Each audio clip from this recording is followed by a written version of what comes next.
Hello hello, aujourd'hui je veux te parler de channeling. Ça fait longtemps que je voulais en parler et puis j'osais pas trop parce que j'ai un background de scientifique et du coup je trouvais ça un peu utopique, complètement fou. Et en fait, depuis un petit moment sur cette chaîne, vous avez vu que je faisais des messages guides, donc je me connecte beaucoup plus à... Pour moi, c'est pas...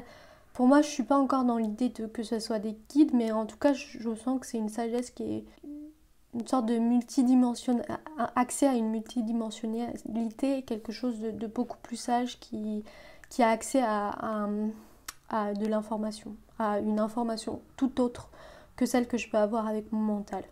Donc qu'est-ce que le channeling? Le channel ça veut dire canot, canal, conduit, et on l'associe facilement au fait de, justement à la chaîne de télévision, au fait que ce soit les canaux de réception de la télévision.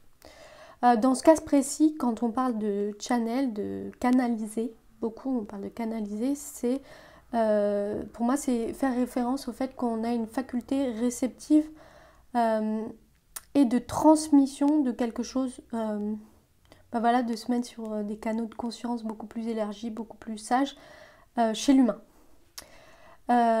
Donc en fait le channeling c'est se relier à un état élargi de conscience pour moi, et on peut c'est tout à fait quelque chose qu'on peut faire, qu'on peut apprendre, et c'est un savoir-faire que chacun peut développer. C'est cette idée de se connecter à son âme. Certains parlent de moi supérieur, certains parlent de guide. En tout cas, c'est se relier à une part beaucoup plus sage chez nous.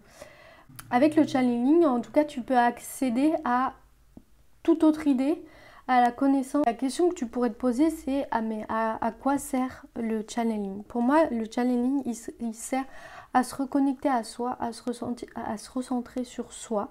Et c'est important quand on est dans le mental et qu'on perd toute objectivité par rapport à ce qu'on a envie de faire.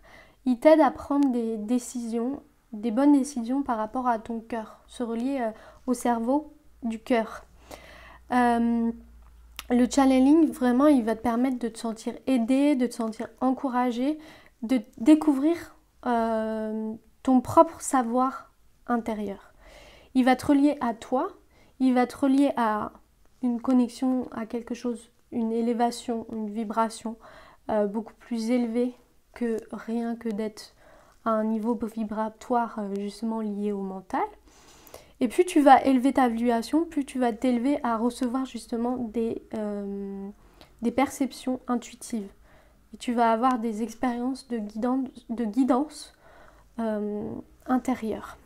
Donc le channeling, il va t'accompagner à être vers l'intérieur plutôt que vers l'extérieur, vers des choix que la société pourrait t'imposer, que tes parents pourraient t'imposer, que tu t'imposes toi-même parce que tu penses que le regard des gens, blablabla, tu vois.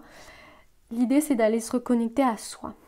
Parce que ton seul problème, si je peux appeler problème, c'est que tu es déconnecté de toi, et c'est pour ça que tu ne sais pas quels sont tes désirs, c'est pour ça que tu ne sais pas quelle est ta mission.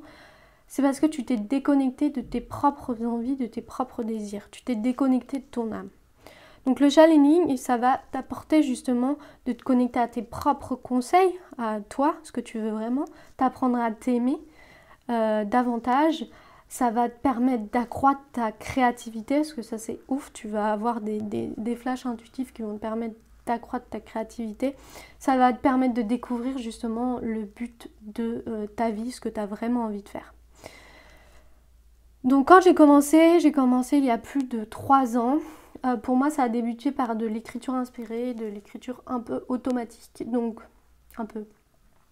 L'automatique, c'était plus compliqué pour moi, mais de l'écriture inspirée. Et puis, plus tu pratiques, plus tu deviens plus à l'aise d'aller recevoir des messages et de le retranscrire verbalement.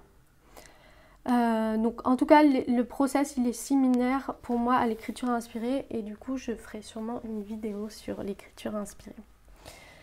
L'idée, c'est qu'en te connectant à des vibrations beaucoup plus hautes, élevées par rapport à justement ton mental, là, ce que tu vis, les routines que tu vis, ce que tu vis à chaque fois, c'est justement d'aller se connecter à ça pour recevoir des messages. Pour ça, tu peux aussi avoir ce que j'appelle la missive divine ou les lectures d'âme ou les lectures akashiques. Ça va te permettre en fait de te connecter à tout ça.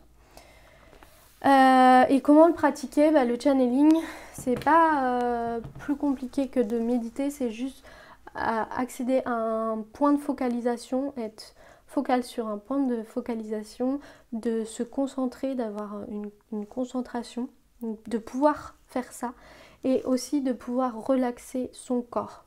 Plus ton corps va être relaxé, plus ton corps sera exempt de tout bavardage mental, plus tu vas pouvoir te connecter à quelque chose et pouvoir défiler.